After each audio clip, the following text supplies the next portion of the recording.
ya kukuza viwango vya uchumi wako.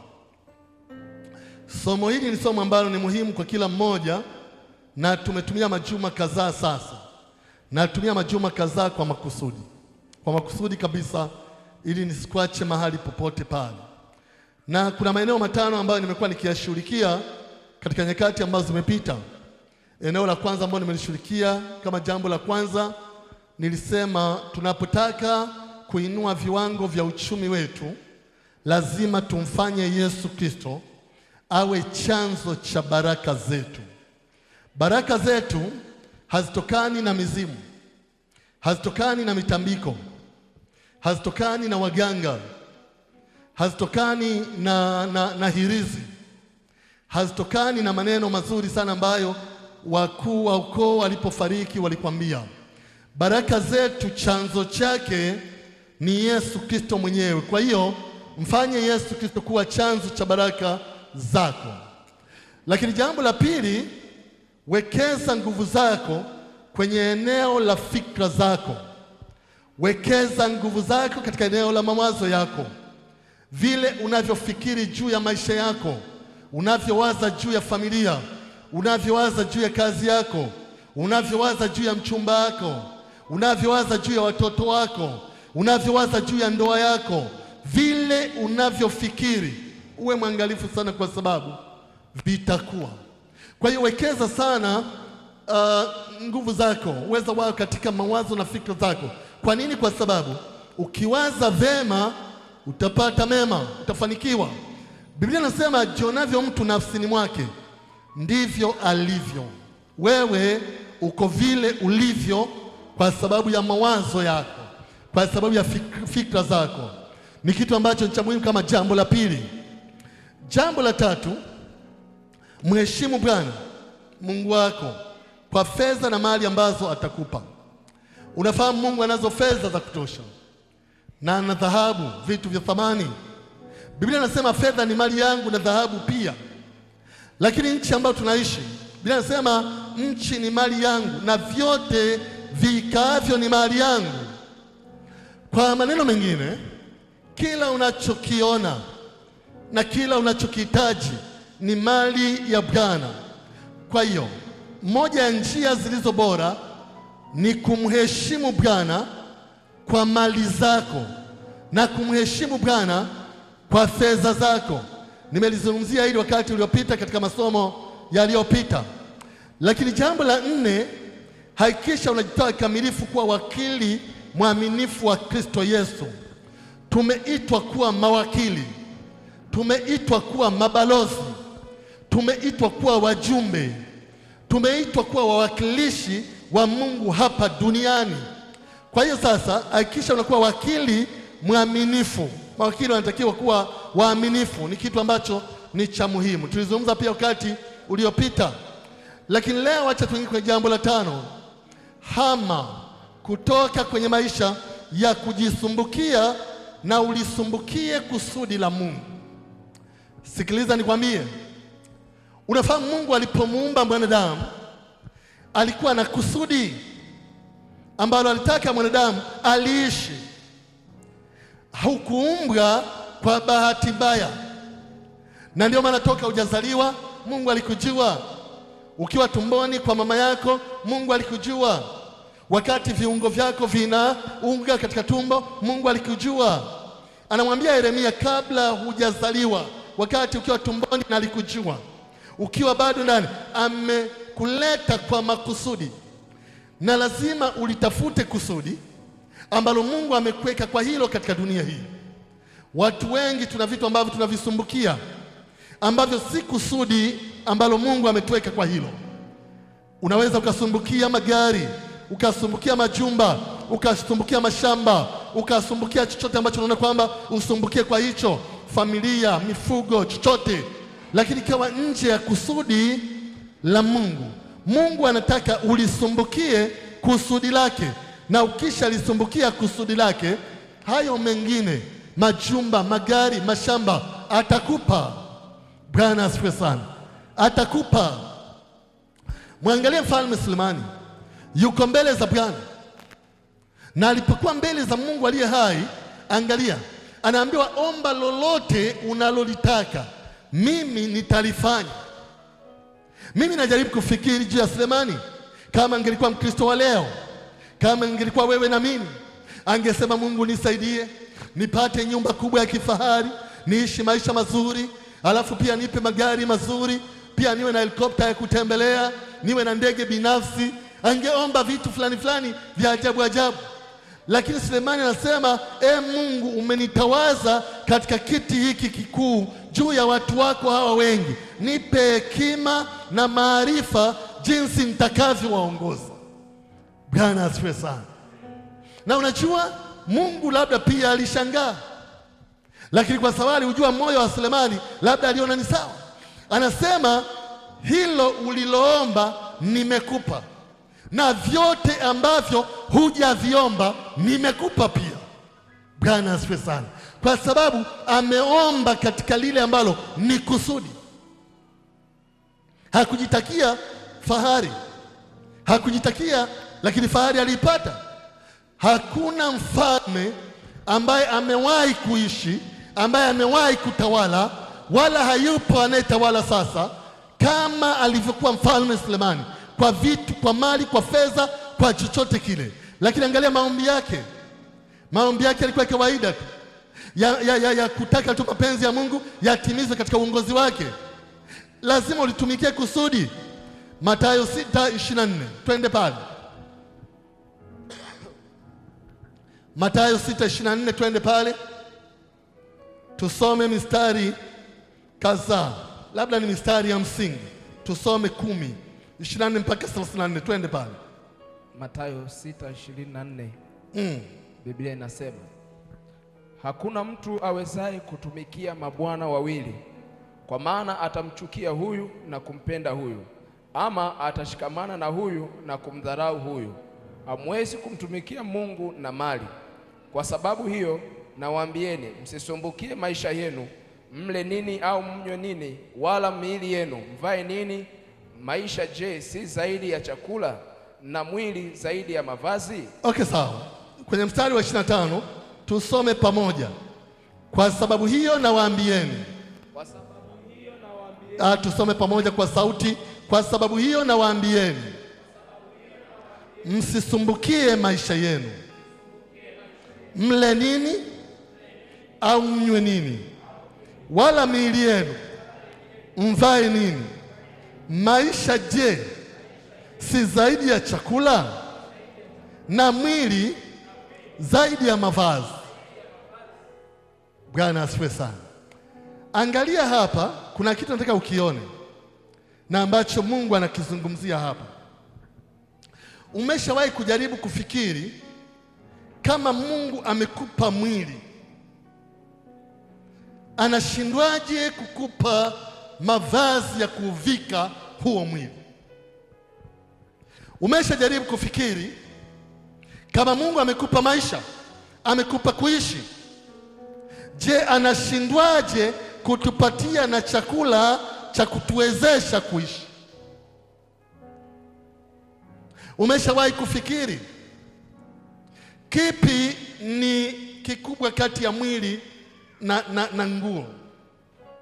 Angalia mstari wa 25, anasema msisumbukie maisha yenu, mle nini au mnywe nini, wala miili yenu mvae nini. Maisha je, si zaidi ya chakula? Na mwili zaidi ya mavazi? Okay, sawa. Angalia pale chini mstari wa 26, anasema waangalieni ndege wa angani, ya kwamba hawapandi wala hawavuni wala wakusanyi ghalani, na Baba yenu wa mbinguni huwalisha hao. Ninyi je, si bora kupita hao? Anasema ni yupi kwenu ambaye akijisumbua mwenyewe, akijisumbua aweza kujiongezea kimo chake hata mkono mmoja? Na mavazi ya nini kuyasumbukia? Fikirini maua ya mashamba, jinsi yameavyo, hayafanyi kazi wala yasokoti. Nami nawaambia ya kwamba Sulemani katika fahari yake yote hakuvikwa vizuri kama mojawapo ya hayo. Mstari wa 30, basi ikiwa Mungu huyavika mavazi ya kondeni yaliyoko leo na kesho utupwa karibuni, je, hata zidi sana kuwavika ninyi, enyi wa imani haba? Mstari wa 31, msisumbukie basi mkisema tule nini au tunywe nini au tuvae nini, kwa maana hayo yote mataifa huyatafuta, kwa sababu Baba yenu wa mbinguni anajua ya kuwa mnayahitaji hayo yote. Mstari wa 33, bali utafuteni kwanza ufalme wake na haki yake, na hayo yote mtazidishiwa. Tusome wote mstari wa 33 tena, 1, 2, 3. Nasikia sauti za watu wawili, tusome wote, 1, 2, 3.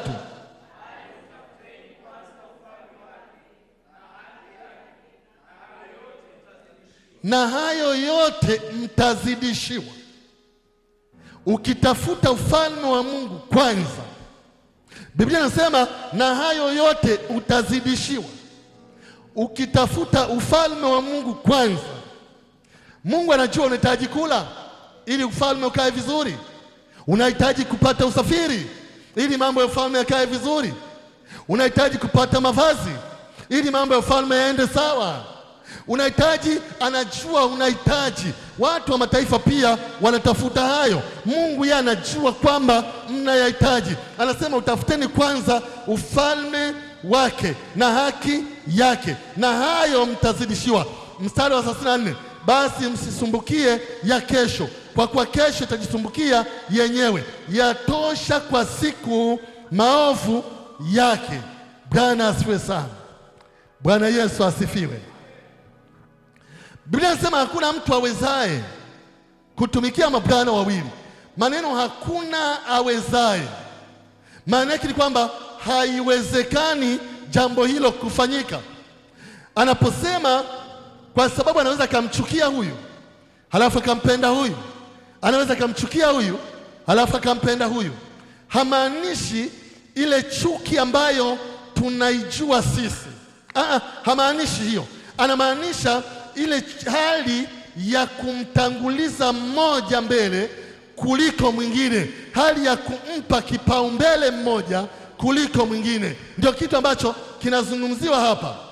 Unafahamu Mungu wetu ni Mungu ambaye ndiye aliye na haki ya kuwa kipaumbele cha kwanza.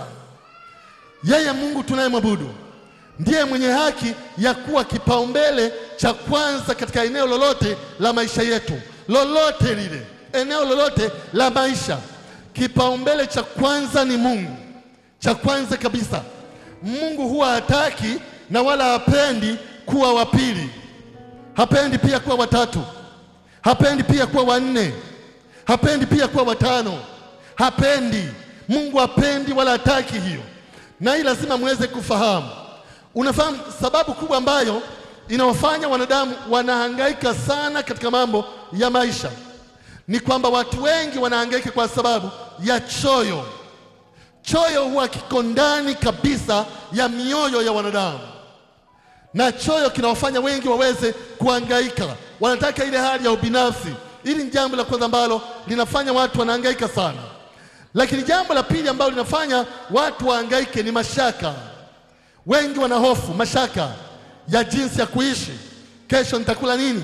Kesho kutwa nitavaa vipi? Ada ya watoto itakuwaje? Yaani wengi wanakuwa na mashaka. Ni kitu ambacho kinatawala katika maisha ya wengi. Hasa Mungu wetu, mambo hayo yanawakosesha watu amani katika maisha. Unakosa amani kwa sababu ya hofu, unakosa amani kwa sababu ya choyo inayotawala katika moyo wa mtu. Ni kitu ambacho lazima ufahamu. Yesu Kristo alijua kweli kwamba mahitaji hayo ni muhimu. Anafahamu kwamba unahitaji kula, anafahamu kwamba unahitaji kuvaa, anafahamu kwamba unahitaji hayo mahitaji ni muhimu, unahitaji, lakini alikataa ile hali ya kuyasumbukia. Hali ambayo inakataliwa ni ile ya kuyasumbukia, ndio hali ambayo inakataliwa katika maandiko. Unafahamu, tunapotaka kukuza uchumi wetu na kubadili viwango vya maisha yetu, ni lazima tujue kuwa Yesu Kristo na Bwana wetu. Anataka kuwa wa kwanza katika mambo. Anasema utafuteni kwanza ufalme wa Mungu. Na sikiliza nikwambie, haya masomo ni masomo ambayo ni muhimu, na lengo lake mojawapo ni kuondoa ujinga katika vichwa vyetu, kwa sababu umasikini katika maisha ya watu huwa unaletwa na ujinga. Ujinga ni ile hali ya kukosa kuelewa vitu kwa sababu umekosa mafundisho, kwa sababu umekosa maelekezo. Kwa hiyo lazima uweze kujua Yesu Kristo anataka kuwa wa kwanza. Ukimfanya ukatafuta ufalme wa mbinguni kwanza. Angalia kwa mfano sala ya Bwana. Anasema ufalme wako na uje hapa duniani kama huko mbinguni, mapenzi yako yatendeke. Baada ya sala hiyo ndipo anasema utupe leo riziki yetu. Riziki inafuata baada ya ufalme wako uje hapa duniani. Anakusudia maisha yako hapa duniani uishi kama vile anavyotaka yeye, mbingu inavyotaka. Wanataka wakikutazama hapa duniani uishi kama ambavyo mbingu inataka. Kuna jinsi ambavyo mbingu inataka, na wengi wanaishi chini ya kiwango kwa sababu ya kutokuelewa, kwa sababu ya ujinga ambao umefunga akili zetu. Lakini kwa mafundisho ujinga unaondoka kwa jina la Yesu Kristo. Sema amen. Okay, labda nikwambie hivi. Okay, hebu tusome hili andiko. Ngoja tulisome kwanza. Angalia Yeremia 5:4. Twende pale. Yeremia sura ya 5. Yeremia sura ya 5. Twende pale. Yeremia 5:4, Biblia inasema, sikiliza hayo maneno ufike pale, kwa sababu nitataka uyasome tena na tena. Kama mara 2 3 tutasoma mpaka tuwe tumelishika hilo andiko. Yeremia 5:4. Sawa, karibu. Yeremia 5:4 inasema, ndipo nikasema hakika hawa ni maskini, ni wajinga hawa, maana hawaijui njia ya Bwana wala hukumu ya Mungu wao. Asante. Hebu tuseme wote haya maneno. Ndipo nikasema. Hii sauti ni ya watu walio hai kweli.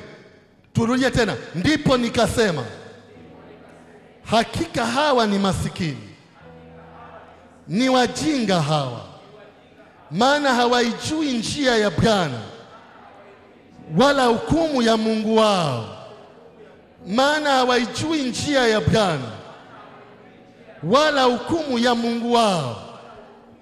Angalia maneno ya nabii Yeremia.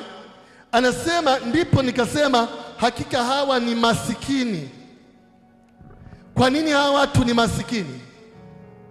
Kwa sababu hawa watu ni wajinga. Yeremia anasema hawa watu ni masikini kwa sababu ni wajinga. Lakini ujinga wao umetokana na nini? Anasema ni kwa sababu hawaijui njia ya Bwana wala hukumu ya Mungu wao. Hawaijui njia ya Bwana wala hukumu ya Mungu wao. Njia ya Bwana tutaijuaje? Kupitia neno la Mungu, kupitia mafundisho. Haya mambo ambayo tunaelekezwa hapa mara kwa mara, haya mambo ambayo tunafundishwa hapa mara kwa mara, ukiyachukua na kuyatendea kazi unatoka kwenye umasikini. Ukiyachukua na kuyatendea kazi unakuza viwango vya uchumi wako. Angalia Yeremia anasema hawa watu ni wajinga. Turudie tena hayo maneno kwenye mstari wa 4. Hebu sema ndipo nikasema hakika hawa ni masikini, ni wajinga hawa. Kwa nini wajinga? Kwa sababu maana hawaijui njia ya Bwana. Sema maana hawaijui njia ya Bwana wala hukumu ya Mungu wao. Hili andiko ni andiko ambalo ni muhimu sana. Njia za Bwana tunazipata kwenye mafundisho, na ndio maana Yesu alitoa mfano katika maelezo aliyotoa, akasema waangalieni ndege wa angani. Ndege unafahamu angani wanaruka kule kila wakati, na wanaporuka angani kila wakati wanajenga viota, wanataga mayai, wanapata watoto, mayai yanaanguliwa, wanapata watoto. Ndege wanaweza kujenga kiota chake mahali popote. Anasema lakini hawana mashamba wala hawalimi wala chochote kile, lakini Mungu anawatunza hao. Lengo la Yesu Kristo si kwamba tusifanye kazi. Lengo la Yesu Kristo tutazame wale ndege kwa kujifunza. Akasema angalieni maua. Maua huwa yana muda mfupi sana wa kuishi. Yanapostawi yana muda mfupi tu wa kuishi, lakini angalia, yanapendeza, yanavutia. Wakati kwenye nyumba zetu tunataka kupamba kwa maua, wakati maeneo tofauti, angalia, yanavikwa vizuri na Mungu. Anasema hata Sulemani yule ambaye nikwambia amepata ufahari kwenye maeneo tofauti, hakuvikwa vizuri kama hayo maua yanavyovikwa. Hasa Mungu ambaye anaweza kuwalisha ndege, anaweza kuwavika maua, je, hawezi kuwahudumia ninyi? Je, hawezi kuwasaidia ninyi? Lazima ukubali kuhama kutoka kwenye hali ya kujisumbukia na kuanza kulisumbukia kusudi la Mungu. Bwana asifiwe sana. Biblia inasema utafuteni kwanza. Anayeambiwa utafuteni kwanza ufalme. Ndugu yangu, ikifika ibada hatakuwa na mijadala ya kwenda kanisani, maana ni mtu anayetafuta kwanza ufalme wa Mungu. Ikifika ni mshahara amepata, yani hata kama kuna wagonjwa wamepangana 450 naye anatakiwa wasaidie, habari ya zaka na sadaka hata acha kumtolea Mungu. Yani mtu anatafuta kwanza ufalme wa mbinguni. Mungu ni wa kwanza katika jambo lolote, kabla ya kitu chochote kingine. Tafuteni kwanza. Mungu anapoona hivi, unafikiri Mungu haoni kiwango cha mshahara wako? Unafikiri Mungu haoni kwamba mshahara umekuwa na mambo mengi ya kufanya, kodi ya nyumba, ada ya watoto, au sijui kuna vitu vingine, na unafikiri Mungu haoni? Mungu anajua, lakini anataka kutazama moyo. Mungu shida yake si fedha. Mungu shida yake si vitu. Fedha ni mali yake na dhahabu pia, lakini Mungu shida yake ni moyo wako wewe. Haleluya! Hapo ndipo shida ya Mungu ilipo. Mungu anachotafuta ni moyo wako wewe, kwamba umepata 10,000, je, unakumbuka 1,000 ni ya Bwana? Moyo wako wewe ndio anaotafuta ili afungue njia. Kwani unaposikia mtu anasema namshukuru Mungu, yani kuna mtu amenijengea nyumba, kanikabidhi funguo, alafu pia kuna mwingine kachukua mtoto wangu anamsomesha huko mpaka afike chuo kikuu, kuna mwingine kanani. Huyu mtu anaweza ongea hivyo, pengine hata analipwa 50,000 tu mshahara, lakini Mungu anafungua zile. Kwa nini? Kwa sababu Mungu anazo njia za kukuwezesha wewe. Huwezi kujikimu kwenye maisha yako ukamaliza mahitaji yako wewe. Bwana asifiwe sana. Ukiuliza shilingi ngapi upate ili uweze kumaliza mahitaji yako ulionayo, unafikiri unaweza? Hata ukipewa milioni 20 leo, hata ukipewa 50 leo, hata ukipewa milioni 100 leo, milioni 100, kiwanja pale mjini milioni 70. Ukishanunua kujenga uwezi, milioni 30 hazijengi gorofa, hazijengi. Huwezi, yani Mungu huwezi, lakini Mungu anazo njia. Unaweza ukapokea hata 30,000 au 50 au 100,000 ndio mshahara wako wa mwezi, lakini njia anazofungua Mungu ni za mamilioni ya shilingi. Unakwenda chuo, ada ni milioni 5. Mungu anafungua hiyo njia, si kwa sababu wewe unalipa laki, ni kwa sababu wewe ni mwaminifu, unamtafuta Mungu kwanza. Hebu tuseme wote, Mungu kwanza. Sema tena, Mungu kwanza. Sikiliza nikwambie, hiyo hali ya kwamba kanisani wendi mpaka ufuatiliwe. Na namshukuru Mungu sasa hivi nimeacha kuja kwako kwa muda mrefu kidogo. Bwana asifiwe sana. Ili nione kama unakuja kwa sababu unataka kumwabudu Mungu na kumpenda, au unakuja kwa sababu mchungaji anatembelea kwako. Sema amen.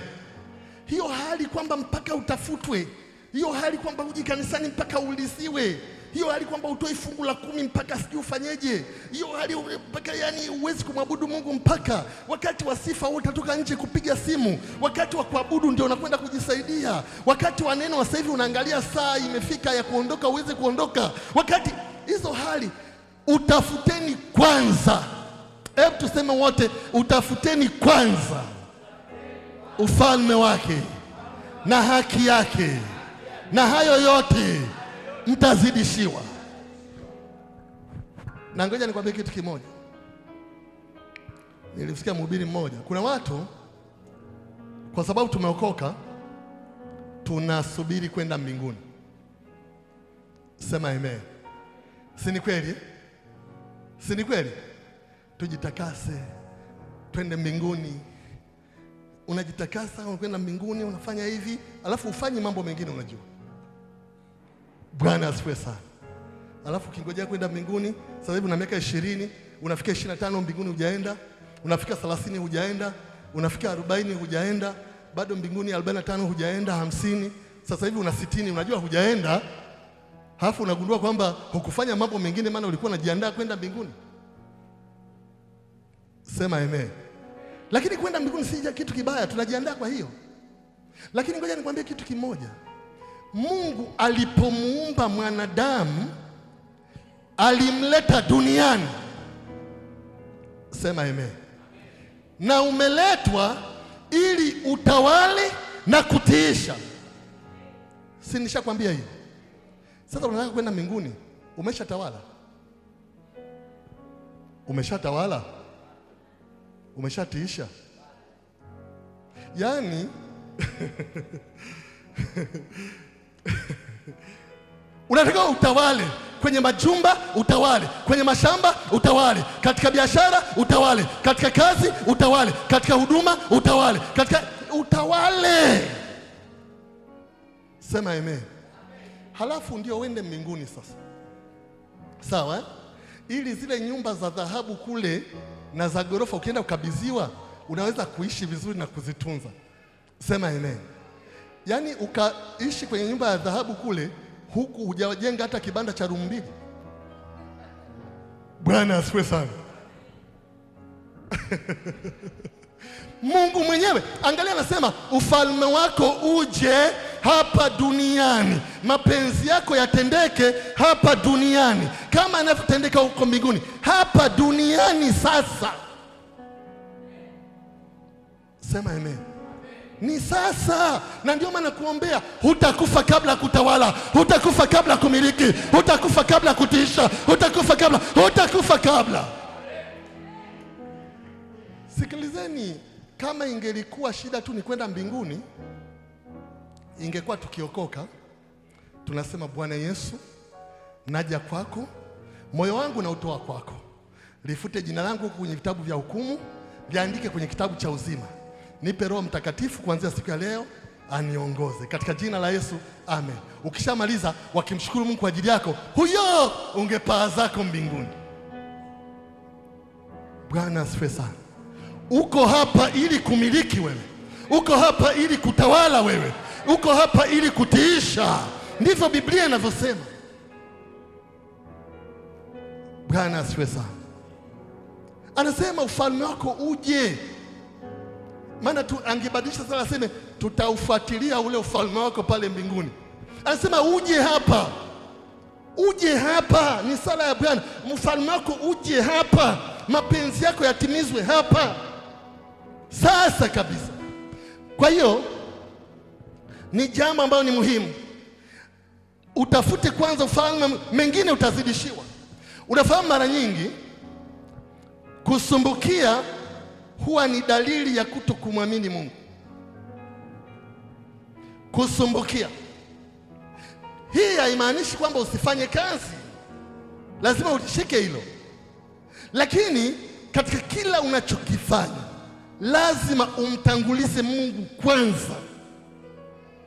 Mungu kwanza. Wewe unafikiri kwenye maandiko yanavyosema, na alifurahia waliponiambia na twende nyumbani mwa Bwana? Unafikiri walikuwa nasema tu? Alikuwa akiambiwa twende kanisani, anafurahi, anajisikia vizuri, anafurahi kabisa. Walisifu, waliomba, walifanya hivi na mambo mengine. Kwa hiyo ni kitu ambacho ni cha muhimu, kwamba mara nyingi kusumbukia huwa ni dalili ya kutokumwamini Mungu. Ni kosa la kutokuliweka jambo la kwanza kuwa la kwanza. Kusumbukia ni dalili ya mtu kutokumwamini Mungu, na ni kosa la kutokuliweka jambo la kwanza kuwa la kwanza. Utafuteni kwanza ufalme, kwanza ufalme na haki yake. Na nimekwambia kwenye sala ya Bwana anasema ufalme wako uje, mapenzi yako yatimizwe. Akishamaliza ndipo anasema utupe leo riziki yetu. Luka 11. Luka 11 mstari wa kwanza mpaka wa 4. Luka 11, twende pale. Tunataka tusome maandiko ili kuona kama Biblia ndivyo inavyosema. Luka 11 mstari wa kwanza mpaka wa 4. Luka 11 mstari wa kwanza mpaka wa 4 inasema, Ikawa alipokuwa mahali fulani akiomba, alipokwisha mmoja katika wanafunzi wake alimwambia, Bwana, tufundishe sisi kusali kama vile Yohana alivyowafundisha wanafunzi wake. Akawaambia, msalipo semeni, Baba yetu uliye mbinguni, jina lako litakaswe, ufalme wako uje, mapenzi yako yatimizwe hapa duniani kama huko mbinguni. Utupe siku kwa siku riziki yetu, utusamehe dhambi zetu kwa kuwa sisi nasi tunamsamehe kila tumuyaye, na usitutie majaribuni, lakini tuokoe na yule mwovu. Asante. Nilichokuwa nakitafuta hapo ni kwamba katika mstari wa pili akawaambia, msalipo semeni, Baba yetu uliye mbinguni, jina lako litakaswe, ufalme wako uje, mapenzi yako yatimizwe hapa duniani kama huko mbinguni. Mapenzi ya Mungu yatimizwe hapa duniani kama huko mbinguni. Baada ya mapenzi, kwa sababu ni jambo la kwanza linaanza, la pili linafuata, utupe siku kwa siku riziki yetu. La kwanza lazima liwe la kwanza, ni kitu ambacho ni cha muhimu. Usigeuze. Ufalme wa Mungu lazima utawale hapa, lazima utiishe hapa, lazima uonekane hapa. Hama kwenye hali ya kujisumbukia. Unafahamu jambo hili halimaanishi kuwa tupaswi kufanya kazi kama nilivyosema, lakini inamaanisha ya kuwa pamoja na kazi unazofanya, lakini Mungu wako lazima awe wa kwanza. Sasa kwa ajili ya muda, hebu niseme hivi, unalisumbukiaje kusudi la Mungu? Unalisumbukiaje kusudi la Mungu? Unalisumbukiaje? Nimesema usisumbukie yale mambo mengine, lisumbukie kusudi la Mungu. Unalisumbukiaje kusudi la Mungu? Kwanza lazima utambue kwamba umeumbwa ili utawale na kutisha. Ndugu zangu, tunapotaka kuinua viwango vya uchumi wetu, ukikutana na Wakristo ambao wameinuka kiuchumi na wana viwango vizuri vya kiuchumi, watakwambia maneno yake, atakwambia hapa ni Mungu ameonekana, wachawi wameshindwa, nilipigwa vita sana, lakini namwamini Mungu. Lakini anaongelea habari ya kumiliki, kutawala, anaongelea kwamba wachawi walishindwa, anaongelea kuwa juu, hapangi kuwa chini. Lazima utambue wewe binafsi kwamba umeumbwa ili utawale na kutisha. Jambo hili litaubadili mtazamo wako na kuanza kuishi kama mtawala. Utaanza kuishi kama mtawala. Zaburi 8:4, nitasoma mwenyewe pale.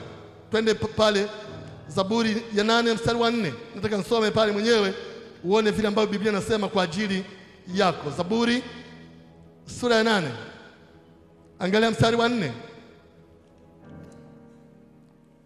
Zaburi 8:4.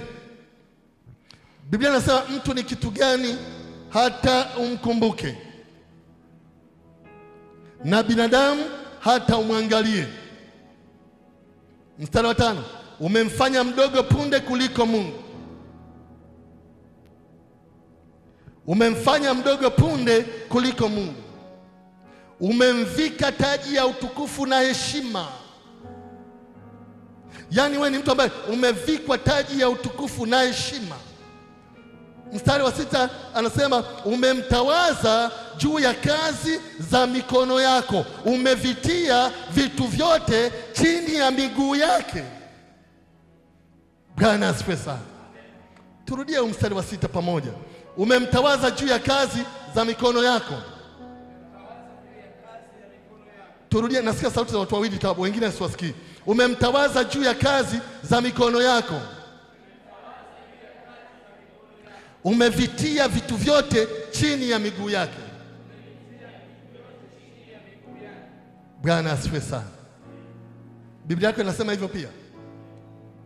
Ndugu zangu, mkitambua, mkijua nafasi ambayo Mungu amewapa, hamtaishi kinyonge, hamtaishi kiza. Anasema mtu ni kitu gani katika mazingira ya kawaida hata umkumbuke, na binadamu hata umwangalie. Umemfanya mdogo punde kuliko Mungu, umemvika taji ya utukufu na heshima. Yaani wewe unapotembea mahali popote, ukiwa chuoni, ukiwa kazini, ukiwa kwenye biashara, ukiwa kwenye familia, umevikwa taji ya heshima na umevikwa taji ya utukufu. Bwana asifiwe sana. Lakini angalia, anasema hivi kwamba anasema umemtawaza juu ya kazi za mikono yako. Yaani kazi za mikono ya Mungu umemtawaza mwanadamu. Kazi za mikono ya Mungu umemtawaza. Kutawaza ni ile hali ya kuwekwa ili usimamie, ili umiliki. Anasema umemtawaza, ndivyo ambavyo anasema umemtawaza juu ya kazi za mikono yako, umevitia vitu vyote. Hebu tuseme wote, umevitia vitu vyote chini ya miguu yake. Ni vitu, ni vitu, ni vitu, ni vitu, ni vitu, ni vitu, ni vitu. Magari, majumba, mashamba, fedha, elimu, chochote kile, vitu vyote. Ndivyo Biblia ambavyo inasema. Yani ndivyo Biblia ambavyo inasema. Na hii inaweza kuhakikishia kwenye Waebrania pia inazungumzia hiyo, sura ya 2. Anazungumzia hiyo. Sio kwamba ni Agano la Kale tu. Kwenye Agano Jipya Waebrania sura ya 2 anazungumzia hiyo. Tofauti utaikuta tu hapa alipoandika Mungu, pale utakuta wameandika malaika. Ni ajabu. Lakini jambo la pili, unalisumbukiaje kusudi la Mungu? Jambo la pili, tambua kwamba umeumbwa kwa ajili ya utukufu wake. Tambua kwamba umeumbwa kwa ajili ya utukufu wake. Isaya 43:7. Twende pale. Isaya 43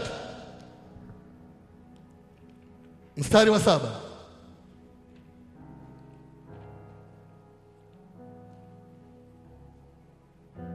Isaya 43:7. Biblia inasema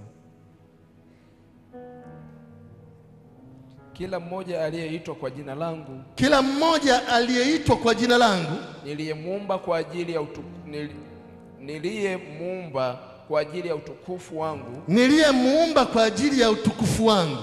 Mimi nimemuumba, naam mimi nimemfanya. Mimi nimemuumba, naam mimi nimemfanya. Bwana asifiwe sana. Tambua kwamba umeumbwa kwa ajili ya utukufu wa Mungu, na hii itakusaidia kuishi maisha matakatifu, lakini kuishi maisha ambayo yanayatenda mapenzi ya Mungu. Umeumbwa kwa ajili ya utukufu wa Mungu. Pale mwanzo tukiandika nini tusema kwamba amempa heshima na mambo mengine. Wewe umeumbwa kwa ajili ya utukufu wa Mungu. Kwa hiyo tembea yako, ongea yako, tenda yako, kula yako, vaa yako, ishi yako inatakiwa mtukuze Mungu, kwa sababu nimemuumba kwa ajili ya utukufu wangu. Na ndio maana si vibaya kwa Mkristo kupenda kula vizuri, si vibaya kupenda kuvaa vizuri. Bwana asifiwe sana.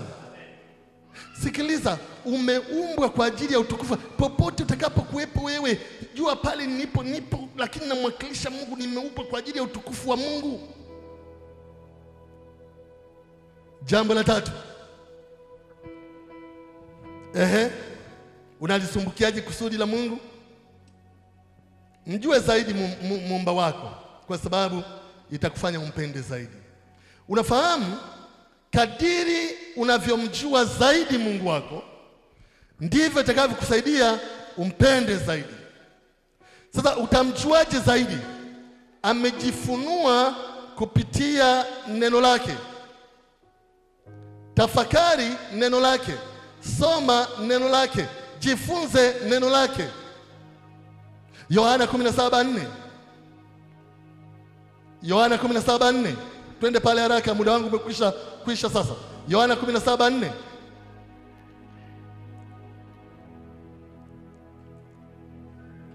Yohana 17:4. Biblia inasema, utasoma mpaka 8 pale.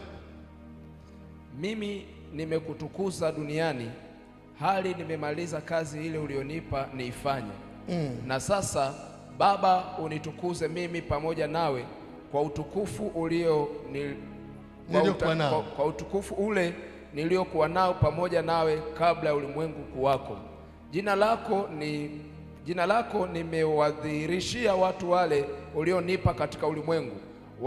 Walikuwa wako ukanipa, nami na neno lako wamelishika.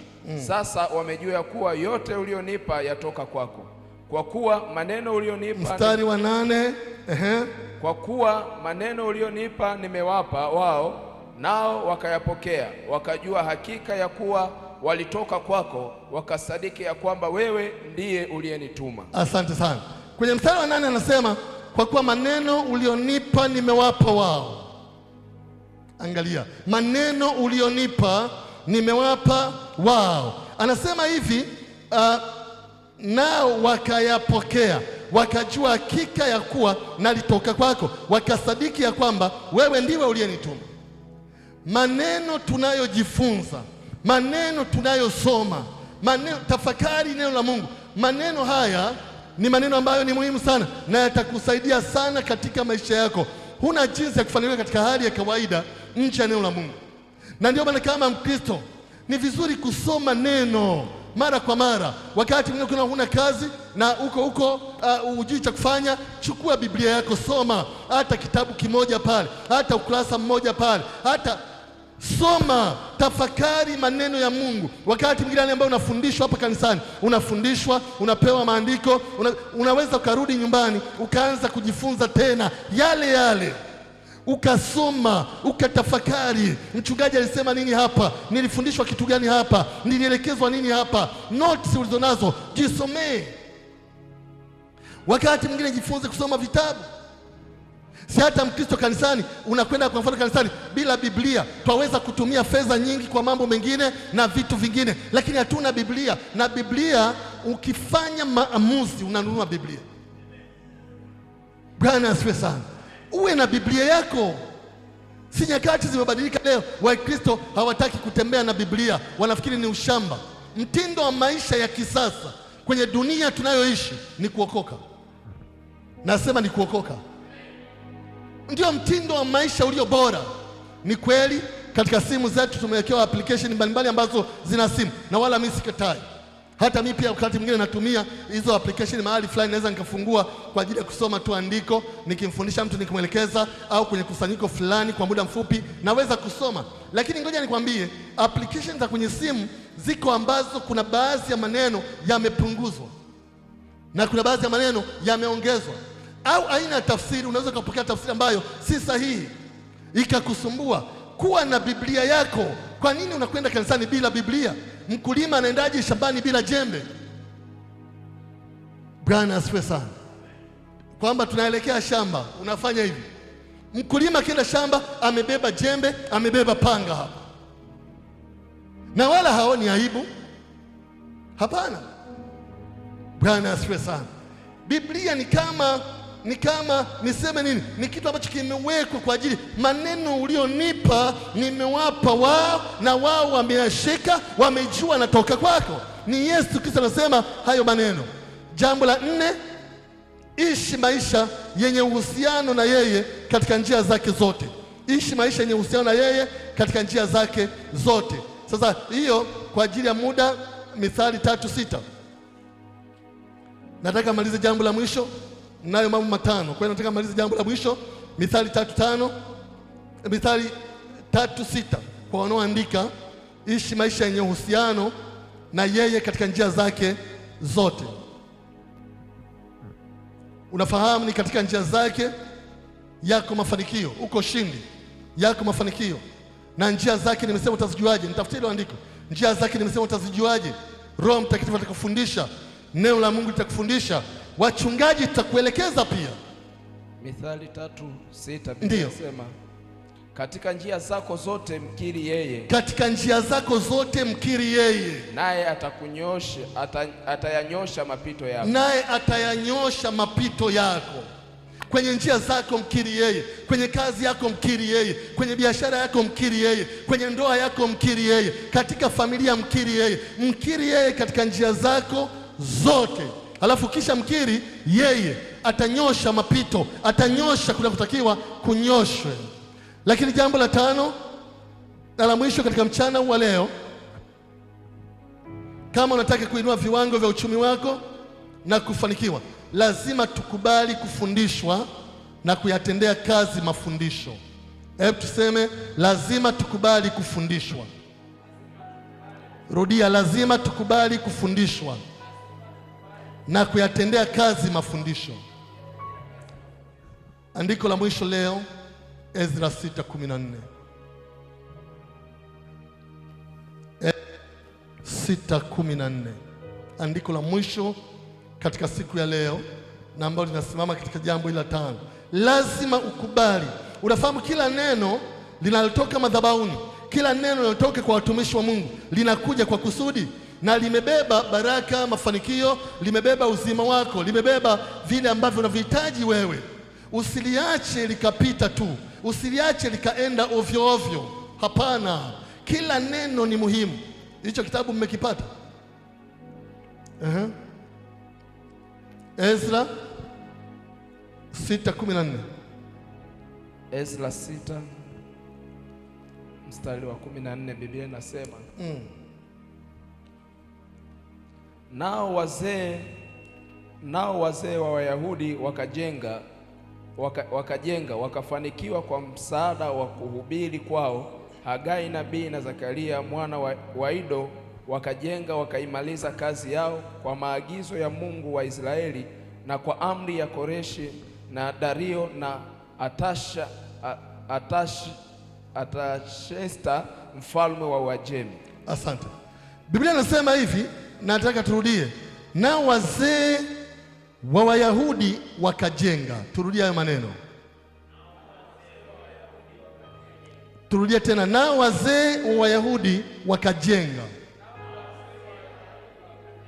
wakafanikiwa. Sema wakafanikiwa. Sema tena wakafanikiwa. Kwa msaada wa kuhubiri kwao Hagai nabii na Zakaria mwana wa Ido. Rudia tena, na Zakaria mwana wa Ido. Biblia inasema tuseme ya maneno, wakajenga wakaimaliza kazi yao kwa maagizo ya Mungu wa Israeli na kwa amri ya Koreshi na Dario na Astasha mfalme wa Uajemi. Bwana asifiwe sana. Hapa mahali kirahisi panasema hivi, kirahisi kabisa, hapahitaji vitu complicated sana. Anasema hivi, na wazee wa Wayahudi wakajenga wakafanikiwa. Hawa wazee walikuwa wanajenga kama vile ambavyo wewe unajenga ndoa yako, kama vile ambavyo wewe unajenga uchumba wako, kama vile ambavyo unajenga shamba nyumba yako, kama vile ambavyo wewe unajenga huduma yako, kama vile ambavyo unajenga maisha yako. Wakajenga hawa wazee. Anasema ndipo nao wazee wa Wayahudi wakajenga. Biblia inasema wakafanikiwa. Katika ujenzi wao walijenga wakafanikiwa. Nini ambacho kiliwafanikisha? Anasema kwa msaada wa kuhubiri kwao Hagai nabii na Zekaria mwana wa Ido walijenga wakafanikiwa. Kwa nini? Kwa sababu kwa msaada wa kuhubiri kwao, kwa msaada wa mafundisho, kwa msaada wa neno la Mungu, kwa msaada. Wakati Hagai anahubiri, wakati huyu Zakaria anahubiri, wakati wanafundisha neno la Mungu, wakati wanaelekeza watu, wakati wale wanajenga, wanasema alihubiri akasema hivi, matofali unaweka hivi, wanajenga. Alihubiri akasema wanajenga. Alihubiri akasema kwa msaada wa kuhubiri kwao.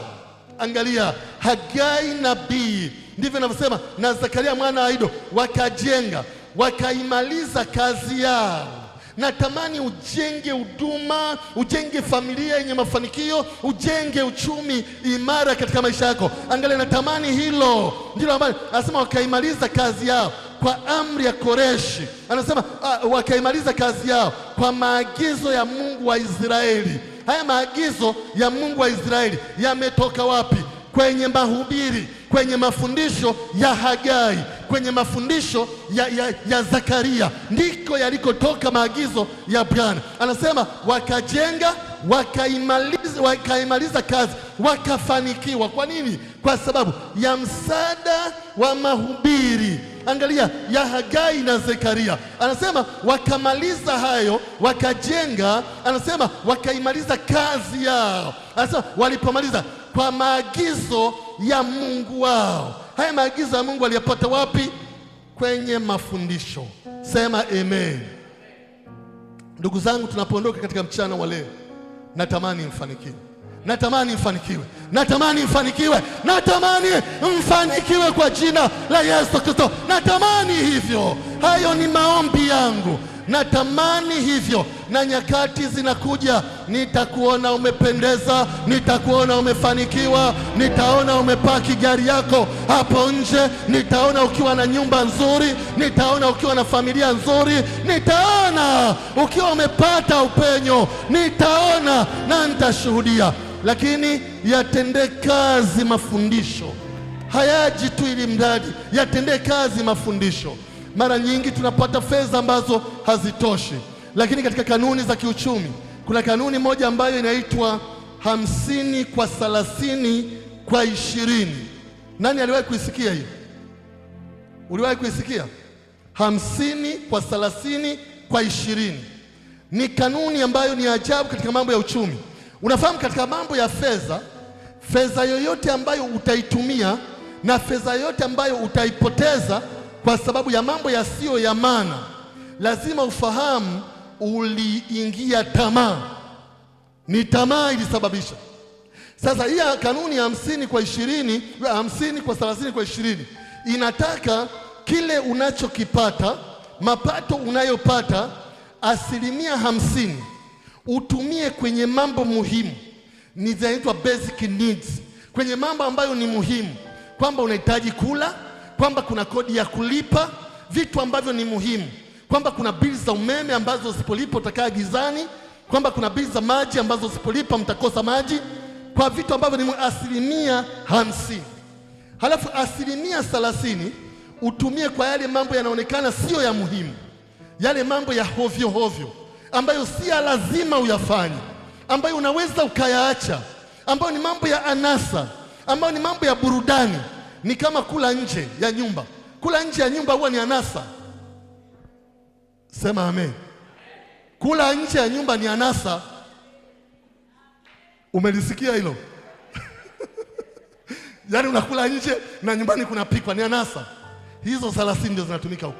Alafu ile 20 ni hela ambayo inakwenda kwenye uwekezaji, ni hela ambayo inakwenda kwenye akiba. Yaani unaweka akiba. Yaani ukitumia hiyo kanuni, ni kweli 20% zinaweza zikaonekana kama ni ndogo, ni ndogo leo, lakini baada ya mwaka utagundua ni fedha nyingi, kwamba umepata laki 50%, 50,000 inatumika kwa mambo muhimu, 30,000 kwa yale mambo mengine ya ajabu ajabu. Hata kununua nguo pia ambazo huzitumii wakati mwingine ni anasa pia. Nguo 4, 5, 6, 7 ama 10 zinakutosha. Hizo nyingine unakuta ni anasa, ni kitaba kipi. Kwa zile 30 ndio unatumia kule. 20 inakwenda kwenye uwekezaji. 20 unaweka mahali panapotoa riba, na kama hakuna unaweka mahali ambapo unaweza ukawekeza, na kama hakuna weka tu hata akiba namna hiyo. Leo utaweka 20. Wengine wanalipwa mishahara kwa wiki, kila wiki 20% weka kule. Wengine kwa mwezi, kila mwezi 20% weka kule. Yaani weka, ingawa inaonekana ni kidogo kwamba ulipata shilingi 100, ni shilingi 20 tu umeweka, weka pale. Nakwambia hicho kidogo unachoweka, baada ya miezi mitatu, baada ya miezi 6 utashangaa kinatosha kununua kiwanja, utashangaa kinatosha kununua matofali, utashangaa kinatosha kumwita fundi aendeleze ujenzi pale unapojenga, utashangaa kinatosha kufanya shopping ya watoto ya Christmas kama unavyotaka, utashangaa kinatosha kufanya kitu kingine ambacho ni kikubwa. Hiyo 20%, ingawa ni ndogo sana katika macho ya kawaida, ni ndogo. Sikiliza nikwambie, ukingoja kuja kuweka malaki ya pesa, utayapata wapi wakati mshahara wako shilingi 80,000? Utapata wapi hao malaki? Tumia ulichonacho leo, jinizamishe ulichonacho leo, kitumie hicho ili kuinua uchumi wako. Uchumi ni wako, ukianguka ni wako, ukipanda ni wako, ukibaki pale ni wako, ukipanga ni wako. Biblia inasema hivi, hao watu ni masikini kwa sababu ya ujinga tu, lakini ujinga ukiondolewa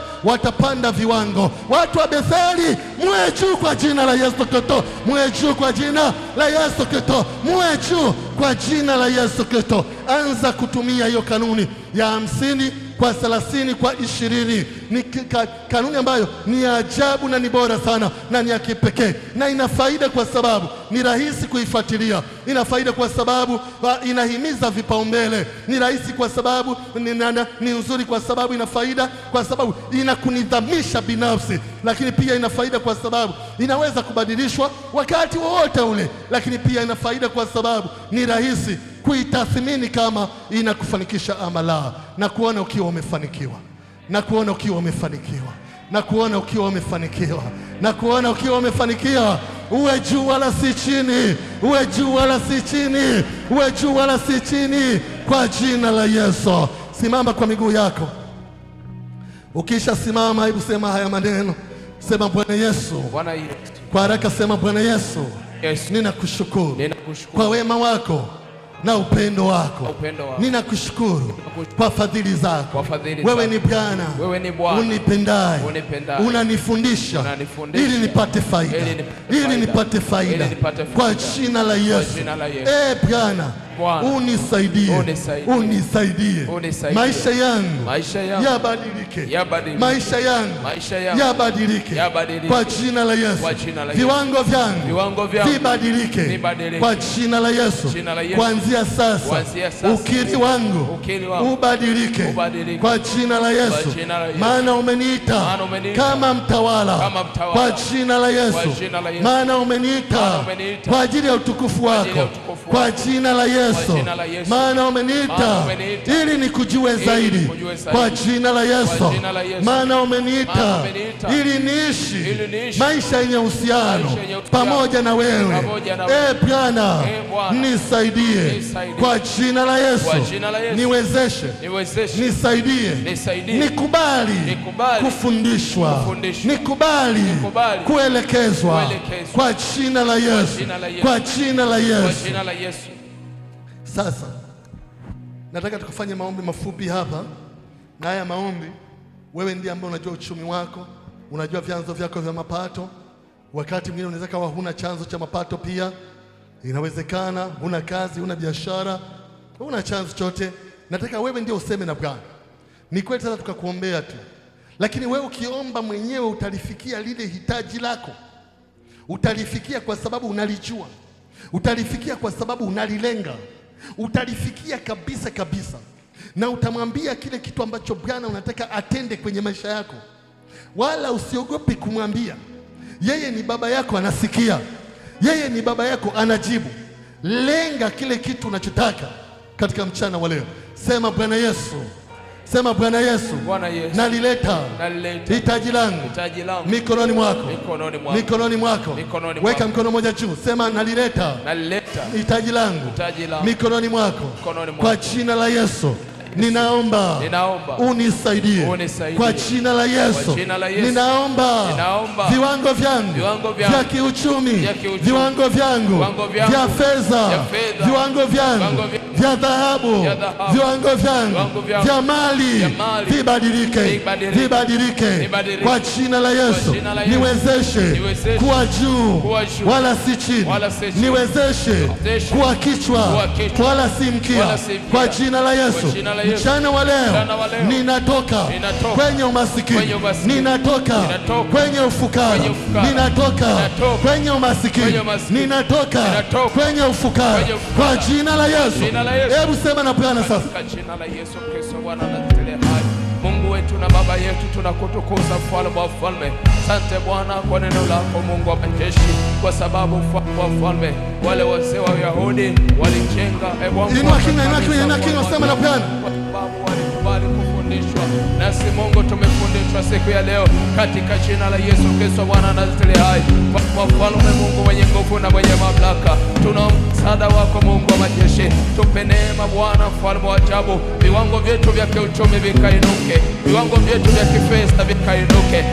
Mungu wa majeshi, tumejua maana leo tumejua ya kwamba tumekuwa maskini kwa sababu tulikuwa wajinga, lakini siku ya leo tumepata kuelewa ya kwamba Mungu wa majeshi, kwako kuna kila kitu, kwako kuna kila jambo, kwako kuna mafanikio, kwako kuna fedha, kwako kuna kila jambo. Ndio maana umesema ya kwamba tusisumbukie mfalme wa falme, bali tukusumbukie wewe, maana kwako tukisumbuka kwako tutapata kila kitu katika jina la Yesu Kristo. Nasi Mungu tumekuja mbele zako mfalme, tumetambua ya kwamba tulikuwa wajinga, lakini leo tumepata uelewa na tumetambua ya kwamba kwako kuna kila kitu. Tunaomba mfalme wa falme, kuanzia leo utuinue kwa sababu tumejua kweli. Kuanzia leo utubariki kwa sababu tumeijua kweli. Kuanzia leo utuinue katika kazi, katika biashara, katika uchumi wetu na kila tunachokifanya. Hebu sema katika jina la Yesu. Kwa jina la Yesu. Sema katika jina la Yesu. Katika jina la Yesu. Mchana wa leo ninabomoa kila ukuta unaozuia nisifanikiwe. Kwa jina la Yesu. Kila uzio unaozuia nisifanikiwe, huo uzio ninauangusha kwa jina la Yesu. Ninakataa kila roho zilizo chafu za familia zinazozuia mafanikio yao, kila roho zinazozuia za ukoo nazikataa kwa jina la Yesu. Roho zote za familia zinazokandamiza maisha yangu, hizo roho nazikataa kwa jina la Yesu. Hebu kataa kila roho sasa katika jina la Yesu.